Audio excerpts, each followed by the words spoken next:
નમસ્કાર નમસ્કાર નમસ્કાર વાલા વિદ્યાર્થી મિત્રો, કેમ છો બધા વિદ્યાર્થી મિત્રો? મજામાં ને? તો મિત્રો આવતીકાલથી જે ધોરણ 11 ની જે મિત્રો વાર્ષિક પરીક્ષા ચાલુ થવા જઈ રહી છે તેની અંદર મિત્રો જે અર્થશાસ્ત્રના પેપરની અંદર મિત્રો most IMP paper model paper મિત્રો સોલ્વ કરવા જઈ રહ્યા છીએ. તો વિદ્યાર્થી મિત્રો ચેનલ ઉપર નવા હોય અને ચેનલને મિત્રો સબસ્ક્રાઇબ ન કરી હોય તો અચૂક સબસ્ક્રાઇબ કરી દેજો અને વિડીયો પસંદ આવે તો વિડીયોને લાઈક કરી દેજો અને તમારા મિત્રો સુધી શેર કરવાનું તો ભૂલતા જ નહીં. તો મિત્રો જોઈ શકો છો ધોરણ 11 વિષય છે અર્થશાસ્ત્ર, વાર્ષિક પરીક્ષા 2026 વેરી મોસ્ટ આઈએમપી પ્રશ્નપત્ર સોલ્યુશન. બરાબર છે? તો મિત્રો એનું પ્રશ્નપત્ર એક આપણે મોડેલ પેપર સોલ્વ કરવા જઈ રહ્યા છીએ. બરાબર છે? જે મિત્રો તમારું પેપર છે એ મિત્રો 80 માર્ક્સ નું પૂછાતું હોય છે. તો વિભાગ એની અંદર મિત્રો ખાસ કરીને 16 પ્રશ્નો આવતા હોય છે. કેટલા પ્રશ્નો આવતા હોય છે? 16 પ્રશ્નો આવતા હોય છે. એની આપણે માત્ર વિગતે ચર્ચા કરીએ કે અર્થશાસ્ત્રના અભ્યાસ અને વિશ્લેષણના ક્ષેત્રની રીતે કેટલા ભાગ પડે છે? તો કેટલા ભાગ પડે છે? 2 ભાગ પડે છે. કેટલા ભાગ પડે છે? 2 ભાગ પડે છે મિત્રો. ત્યારબાદ થોડા આગળ વધીશું. નંબર 2 છે માનવીની આર્થિક સમસ્યાનો ઉકેલ અને માનવીના આર્થિક વર્તનનો અભ્યાસ કરતા શાસ્ત્રને કયા નામે ઓળખવામાં આવે છે? તો કયા નામે ઓળખવામાં આવે છે? અર્થશાસ્ત્રના નામે. કયું શાસ્ત્ર છે? અર્થશાસ્ત્રના નામે ઓળખવામાં આવે છે. કયું શાસ્ત્ર છે? અર્થશાસ્ત્ર. ત્યારે થોડા આગળ વધીશું કે નીચેનામાંથી કયા વ્યાપાર ચક્રને પ્રકાર નથી? નીચેનામાંથી કયો વેપાર ચક્રનો પ્રકાર નથી? તો મિત્રો અંશત આર્થિક પરિવર્તનો. અંશત આર્થિક પરિવર્તનો. ત્યારબાદ નેક્સ્ટ નંબર 4 છે મિત્રો સંપત્તિ નીચે આપેલા વિકલ્પોમાંથી કયું લક્ષણ ધરાવતા નથી? તો મિત્રો તેની છત હોવી જોઈએ. તેની છત હોવી જોઈએ. આવું કોઈ લક્ષણ ધરાવતા નથી. નંબર 5 છે નીચેનામાંથી માંગને કોની સાથે સંબંધ નથી? તો માંગ છે અને પુરવઠા સાથે કોઈ સંબંધ હોતો નથી. કોની સાથે સંબંધ હોતો નથી? પુરવઠો. શું આવશે? પુરવઠો. ત્યારબાદ માંગ રેખાનો ઢાળ કેવો હોય છે? તો માંગ રેખાનો ઢાળ ઋણ ઢાળ હોય છે. કેવો ઢાળ છે? ઋણ ઢાળ હોય છે. કેવો ઢાળ હોય છે? ઋણ ઢાળ જોવા મળે છે.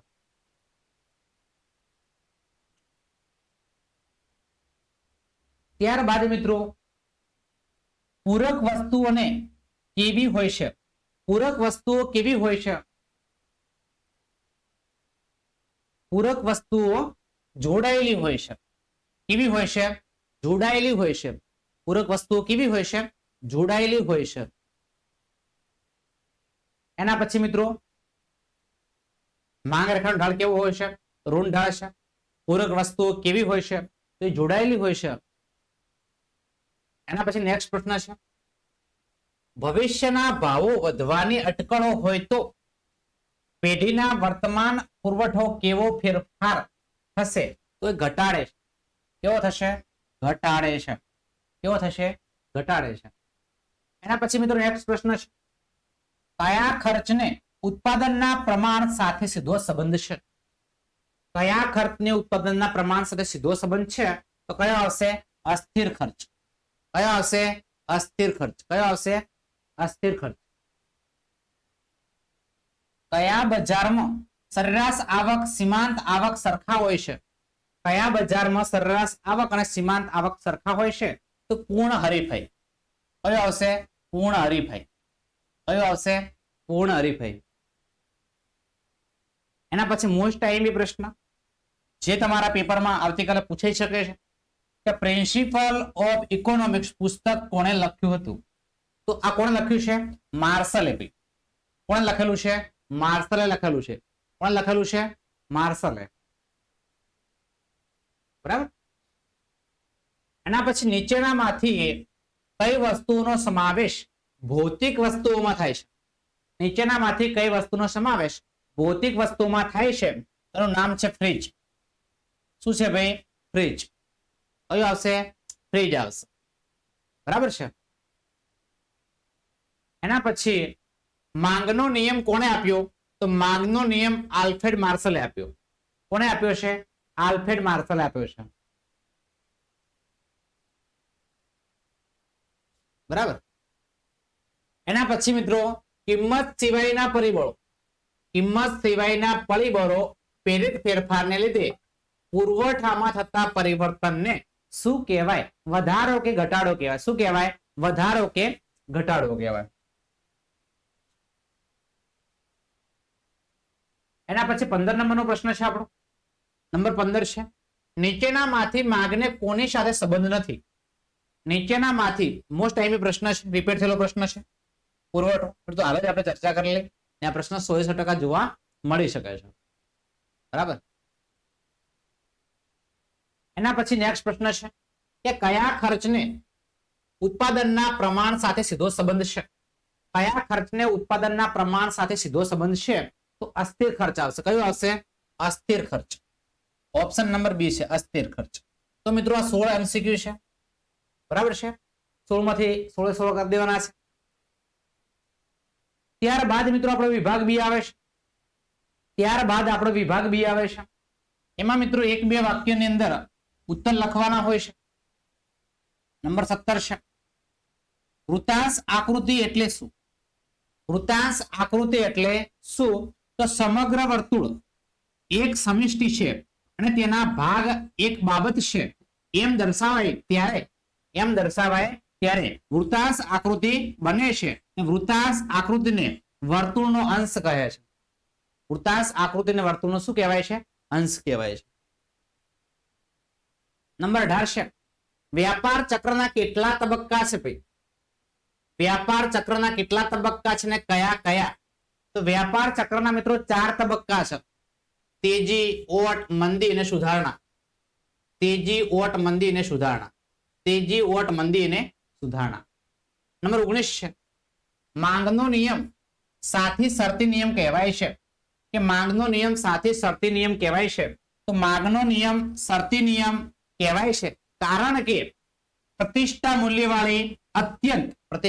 મૂલ્યવાળી અને અત્યંત સસ્તી કે ડિફન વસ્તુઓ માટે માંગના નિયમની ધારણાઓ પરિપૂર્ણ હોવા છતાંય માંગનો નિયમ જે પુરવઠો હોય છે એ લાગુ પડતો નથી.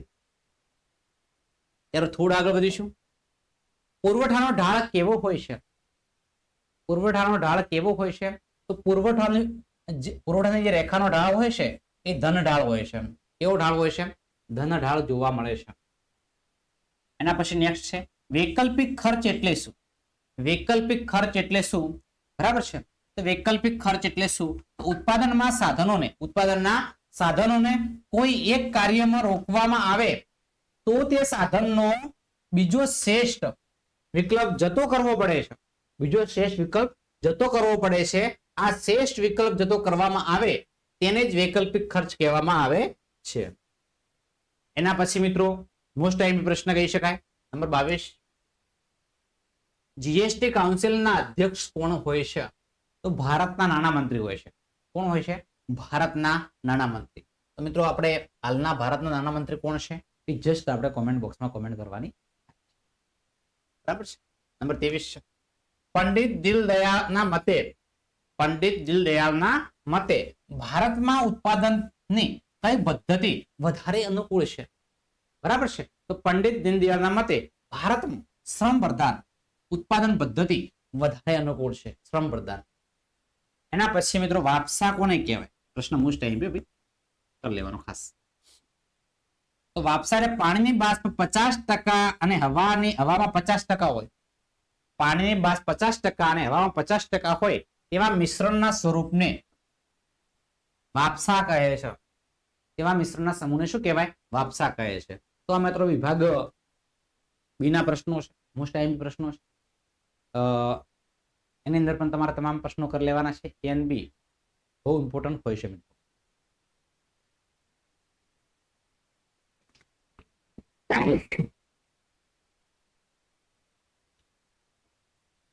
એના પછી મિત્રો આપણો વિભાગ સી આવે છે. વિભાગ સી માં દરેક પ્રશ્નોના માર્ક્સ 2 માર્ક્સ હોય છે. એમાં અથવા આપેલા પ્રશ્નો હોય છે. એમાં તમને જે આવડતા હોય પ્રશ્નો તમારે ખાસ લખવાના થતા હોય છે.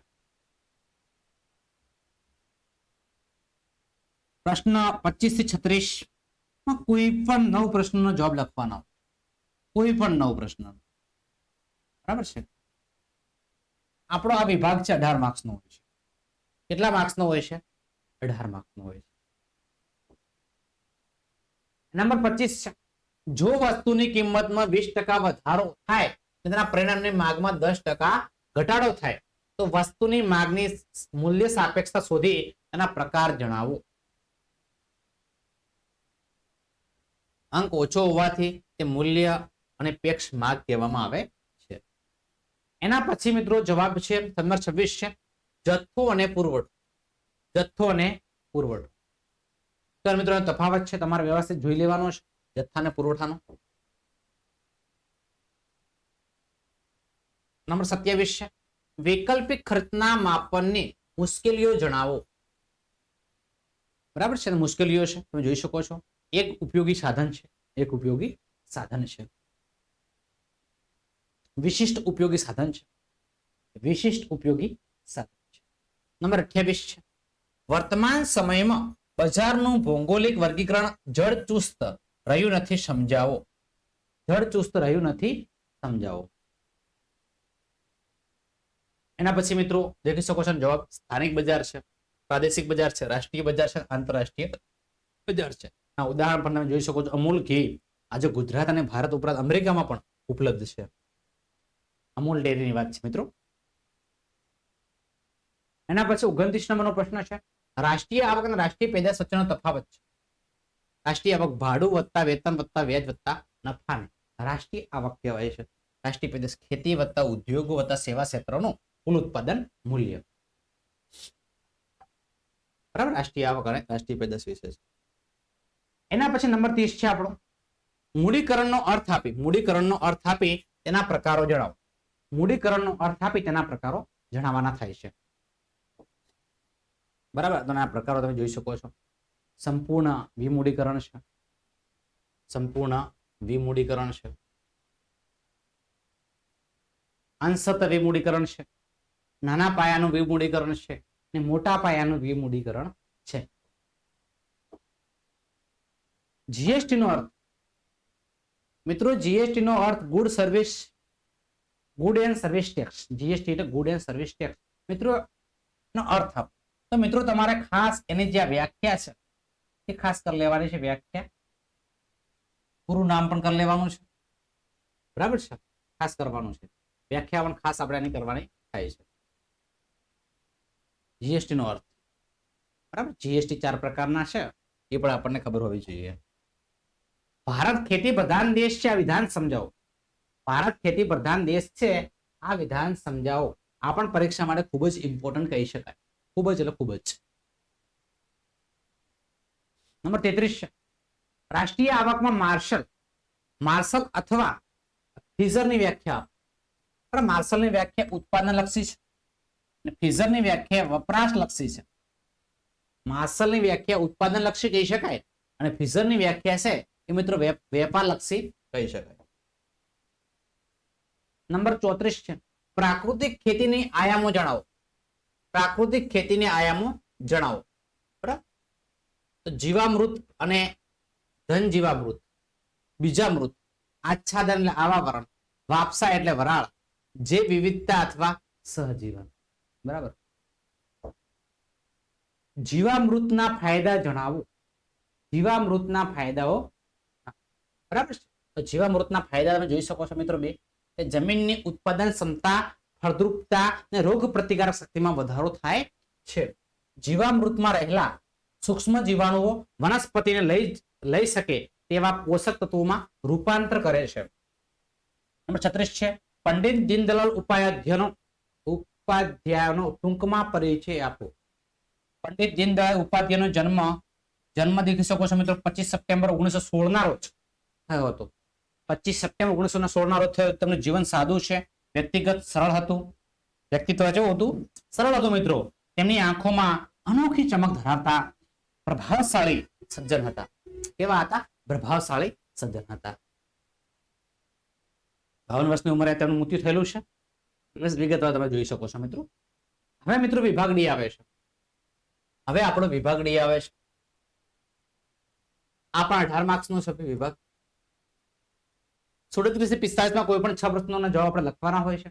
બરાબર છે. નીચે આપેલો માહિતીના આધારે પ્રશ્નનો જવાબ આપવાના છે. બરાબર છે. તો એ ફકરો આપેલો હોય છે, ફકરાના આધારે પ્રશ્નો પૂછ્યા હોય છે, એનો જવાબ આપવાનો. ફકરો તમારે એક વખત જોઈ લેવાનો છે. બરાબર. જોઈ શકો નીચે આપણે એના જવાબ આપ્યા છે કે કે મલ્હોત્રાને શું કહેવાય? તો કે મલ્હોત્રાને નિયોજક કહેવાય. શું કહેવાય? નિયોજક કહેવાય. 50 લાખને શું કહેવાય? તો 50 લાખ એક મૂડી છે ભાઈ. શું છે? એક પ્રકારની મૂડી છે. કર્મચારીઓને સ્ટાફને શું કહેવાય? તો કર્મચારીઓને સ્ટાફને શ્રમ કહેવાય. શું કહેવાય? શ્રમ. જીઆઈડીસી માં શેડ બનાવવો તેને શું કહેવાય? તેને જમીન કહેવાય. તેને શું કહેવાય? જમીન કહેવાય. ધંધો ચાલશે કે નહીં, નફો મળશે કે નહીં, તેને શું કહેવાય? નિયોજક ની જોખમ ઉઠાવે છે. નિયોજક જોખમ ઉઠાવે છે. કે મલ્હોત્રાને વળતર સ્વરૂપે શું મળે છે? વળતર સ્વરૂપે નફો મળે છે ભાઈ. આનું કામ થઈ ગયું. જોખમ ઉઠાયું તો નફો મળે, બાકી મળત નહીં. 38 છે. આવકની અસર અને અવેજી અસરનો અર્થ આપો. આવકની અસર અને અવેજી અસરનો અર્થ આપો. આવકની અસર ઇન્કમ ઇફેક્ટ છે ભાઈ. જોઈ શકો છો. અને જવાબ મિત્રો અમે વિગતવાર અહીંયા આપેલો છે. એ તમારે વ્યવસ્થિત એક વખત વાંચી લેવાનો થાય છે. સ્ક્રીનશોટ પણ મિત્રો તમારે લેતા જવાનું છે. અવેજી અસર છે. એના પછી પુરવઠાના નિયમના અપવાદો જણાવો. પુરવઠાના નિયમોના અપવાદ છે. બરાબર છે. તમે આના અપવાદો પણ જોઈ શકો છો. અભલ્ય વસ્તુઓ છે, નાશવંત વસ્તુઓ છે. એના પછી મિત્રો નેક્સ્ટ 40 નંબરનો પ્રશ્ન છે. ઇજારો અને ઇજારા યુક્ત હરીફાઈનો તફાવત આપો. ઇજારો અને ઇજારા યુક્ત હરીફાઈનો અર્થ આપો. મિત્રો તફાવત અહીંયા જોઈ શકો છો. Monopoly, monopolistic, competition. બરાબર. જવાબ તમારે એક વખત જોઈ લેવાના છે. ત્યારબાદ મિત્રો નંબર 41 છે. કિંમતની ચુસ્તતા વિશે સમજાવો. કિંમતની ચુસ્તતા વિશે સમજાવો. બરાબર છે. તો એની કિંમત અને ચુસ્તતાને મિત્રો આધારે પેઢીઓના પ્રકાર આપેલા છે. એ તમે જોઈ શકો છો. આનો વિગતવાર જવાબ છે. ટૂંક નોંધ લખો. રેલવેનો વિકાસ. રેલવેનો વિકાસ. ટૂંક નોંધ લખો. એક વખત એસએસ લઈ લેવાનો મિત્રો, વાંધો ના આવે. શું લઈ લેવાનો? એસએસ સ્ક્રીનશોટ લઈ લેજો. નંબર 43 છે. આર્થિક સુધારાના ઉદ્દેશ્યો જણાવો. આર્થિક સુધારાના ઉદ્દેશ્યો જણાવો. ના શું શું ઉદ્દેશ્યો છે એ તમારે ખાસ જણાવવાના છે. નંબર 44 છે. માથાદીઠ આવક. માથાદીઠ આવકનો અર્થ જણાવી જેનું મૂલ્ય રજૂ કરો. માથાદીઠ આવકનો અર્થ જણાવી તેનું મહત્વ રજૂ કરવાનું છે. અને વ્યાખ્યા એનું સૂત્ર છે. ખાસ માથાદીઠ આવક સૂત્ર કુલ રાષ્ટ્રીય આવક ભાગ્યા કુલ વસ્તી. કુલ રાષ્ટ્રીય આવક ભાગ્યા કુલ વસ્તી વડે ભાગ્ય તો આપણે માથાદીઠ આવક મળી જતી હોય છે. માથાદીઠ આવકનું મહત્વ આ બી આપણે ખાસ કરી નાખવાનું થાય છે. એના પછી નંબર 45 પરીક્ષામાં 100% પૂછાઈ શકે એવો પ્રશ્ન કે રાજ્ય સરકારની મૂડી ખાતાની આવક અને ખર્ચ બજેટ વિગતો જણાવવાની છે. તો મૂડી ખાતું છે મિત્રો આપણું. એમાં આવક અને ખર્ચ આવે. શું આવે? બે ભાગ પાડી દેવાના. આવક અને ખર્ચ આવે. હવે આવકની વાત કરીએ તો જાહેર દેવા છે. જાહેર દેવા, સરકારની લોન અને પેશંગીની વસૂલાત, અન્ય મૂડી આવક, 3 વસ્તુ ભાગ પડે છે. જાહેર દેવા છે. જાહેર દેવામાં વાત કરીએ રાજ્યનું દેવું છે, કેન્દ્રની લોન અને પેશંગી છે, અને સાધનો પરની પેશંગી છે. બરાબર છે ને. મૂડી આવક અન્યમાં તો મૂડી આવક આવશે. ખર્ચની વાત કરીએ વિકાસલક્ષી ખર્ચ છે અને બિન વિકાસલક્ષી ખર્ચ. બંને ખર્ચ વિકાસલક્ષી છે અને બિન વિકાસલક્ષી પણ ખર્ચ કહી શકાય. કે સામાજિક સેવાઓનો ખર્ચ. સામાજિક સેવાઓનો ખર્ચ. અને બીજો છે આર્થિક સેવાનો ખર્ચ. બીજો કયો ખર્ચ છે? આર્થિક સેવાનો ખર્ચ છે. બિન સામાન્ય સેવાઓનો ખર્ચ. સામાન્ય સેવાઓનો આ સામાજિક છે, સામાન્ય છે. આ સામાજિક છે, આ શું છે? સામાન્ય છે. જાહેર દેવાની ચૂકવણી છે. જાહેર દેવાની ચૂકવણી છે. રાજ્ય દ્વારા અપાતી લોન, પેશંગી. રાજ્ય દ્વારા અપાતી લોન એટલે કે પેશંગી. એના પછી આપણો વિભાગી છે, એના પછી આપણો વિભાગી છે. નીચેના પ્રશ્નોના સવિસ્તર જવાબ આપવાના છે, પ્રત્યેકનો 5 ગુણ છે. બરાબર છે. એમાં આપણે 4 પ્રશ્નો છે, 5 ચોક 20 માર્ક્સનો આપણો વિભાગ છે. 46 થી 51 આપણા પ્રશ્નો આપેલા છે, એક વખત જોવાના છે. ભારતનો અર્થ અને તેના લક્ષણો. ભારતનો અર્થ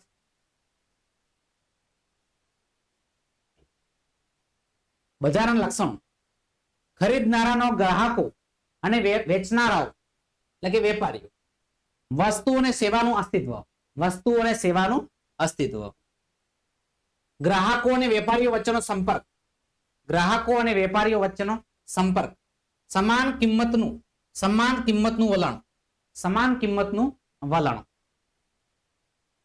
બજારની સ્થિતિ અંગેની જાણકારી, બજારની સ્થિતિ અંગેની જાણકારી, બજારની સ્થિતિ અંગેની જાણકારી, ખાનગીકરણનો અર્થ આપી, ખાનગીકરણનો અર્થ આપી તેની પ્રક્રિયાઓ સમજાવો, ખાનગીકરણનો અર્થ આપી તેની પ્રક્રિયાઓ સમજાવો. ખાનગીકરણની પ્રક્રિયા, ખાનગીકરણની પ્રક્રિયા, ખાનગીકરણ નીચે મુજબનું થઈ શકે છે. ખાનગીકરણ નીચે મુજબનું થઈ શકે છે. વિમૂડીકરણ દ્વારા, સંપૂર્ણ વિમૂડીકરણ દ્વારા, અંશત વિમૂડીકરણ દ્વારા, નાના પાયાનું વિમૂડીકરણ દ્વારા, મોટા પાયાનું વિમૂડીકરણ દ્વારા. જાહેર ક્ષેત્ર માટે અનામત ઉદ્યોગોની સંખ્યા ઓછી કરી ખાનગી ક્ષેત્રનો વ્યય વધારવો. બરાબર. જાહેર કરતા માલિકના ઉદ્યોગોને સ્થાનેથી ખાનગી સંયુક્ત. 48 છે. રાષ્ટ્રીય આવક માપવા માટે ખર્ચની પદ્ધતિઓ આપવાની છે અથવા વર્ણવવાની છે. રાષ્ટ્રીય આવક માપવાની ખર્ચની પદ્ધતિઓ વર્ણવવાની છે. આ પણ પ્રશ્ન પરીક્ષામાં પૂછાઈ શકે છે મિત્રો, અચૂક તૈયાર કરી દેજો. એના પછી રાષ્ટ્રીય આ પદ્ધતિને મહત્વની બાબતો છે. રાષ્ટ્રીય આવકમાં ગણતરીને સમાવેશ થતા ખર્ચાનો નાણાકીય ખર્ચ શું છે? નાણાકીય ખર્ચ એટલે કે વપરાશ ખર્ચ, વપરાશી ખર્ચ, સરકારી ખર્ચ, વપરાશી ખર્ચ, સરકારી ખર્ચ, ચોખ્ખી નિકાસો, ચોખ્ખી નિકાસો, રાષ્ટ્રીય આવકમાં ન ગણાતા ખર્ચાઓ, રાષ્ટ્રીય આવકમાં ન ગણાતા ખર્ચાઓ. બરાબર. નંબર 49 છે. જીવામૃત ને ધન જીવામૃત બનાવવાની રીત સમજાવો. જીવામૃત અને ધન જીવામૃત બનાવવાની રીત સમજાવો. જીવામૃત બનાવવાની રીત, 1 એકર માટે 200 લીટર જીવામૃત બનાવવા માટે જરૂરી સામગ્રીની રીત. અને જવાબ છે આપણે જોઈ લેવાનો છે. ધ્યાનમાં રાખવાની બાબતો છે, ધ્યાનમાં શું બાબતો રાખવી પડે છે એ પણ તમારે જોઈ લેવાની છે. અને ધન જીવામૃત બનાવવાની રીત એ પણ જોઈ લેવાની છે. તો દેશી ગાયનું 200 કિલો સૂકું છાણ બારીક ભૂકો કરવું લેવું, એમાં 10% પ્રમાણમાં એટલે કે 20 લીટરની જીવામૃતને સારી રીતે ભેળવી દેવાનું છે. ત્યારબાદ નંબર 50 છે મોસ્ટ ટાઈમ પ્રશ્ન. કૃષિ પશુપાલન અને ઉદ્યોગો અંગેના કોટેલેના વિચારો સ્પષ્ટ કરવાના છે. બરાબર છે. તો આ પ્રશ્ન તમારે જોઈ લેવાનો છે. ઉદ્યોગો અંગેના કોટેલેના વિચારો છે. નંબર લાસ્ટ પ્રશ્ન કહી શકાય આપણો. બરાબર છે કે અંદાજપત્રનો અર્થ આપી, અંદાજપત્રનો અર્થ આપી એના ઉદ્દેશોને સમજૂતી આપો, તેના ઉદ્દેશોને સમજૂતી આપો. અંદાજપત્રનો અર્થ આપી તેના ઉદ્દેશોને સમજૂતી આપવાની છે. બરાબર. તે જોઈ લેવાના. સત્તા સમૂહોની મંજૂરી મેળવી, સંસાધનોનો અને જવાબદારીઓનો અંદાજ મેળવવો, સાધનની ફાળવણીનો યોગ્ય દિશા આપવી, સાધનના ફાળવણીની યોગ્ય દિશા આપવી. બરાબર. પ્રજાને જાણકારી આપવી, આર્થિક આયોજનના સરકારની નીતિઓ ઘડવા, આર્થિક આયોજનના સરકારની નીતિઓ ઘડવા. તો મિત્રો આ છે આપણું આજનું વિડીયો લેક્ચર. વિદ્યાર્થી મિત્રો તમને વિડીયો પસંદ આવ્યો હોય તો વિડીયોને અચૂક લાઈક કરજો. ચેનલ ઉપર નવા હોય અને ચેનલને મિત્રો હજુ સુધી આપણે સબસ્ક્રાઇબ ના કરી હોય તો અચૂક સબસ્ક્રાઇબ કરી દેવાની છે. બાજુમાં આપેલા બેલ આઇકનને પણ પ્રેસ કરવાનો છે, જેથી કરીને આવનારા વિડીયો નોટિફિકેશન આપ સૌ વિદ્યાર્થી મિત્રોને મળી રહે. અને મિત્રો ખાસ વિનંતી છે કે તમારા વોટ્સઅપ ગ્રુપની અંદર આ વિડીયોને શેર કરવાનો છે અને તમારા મિત્રો સુધી તો શેર કરવાનું ભૂલવાનું જ નથી. તો મિત્રો ફરી મળીશું નેક્સ્ટ વિડીયોની અંદર. ત્યાં સુધી આવજો. જય હિન્દ, જય ભારત, જય જય ગરવી ગુજરાત.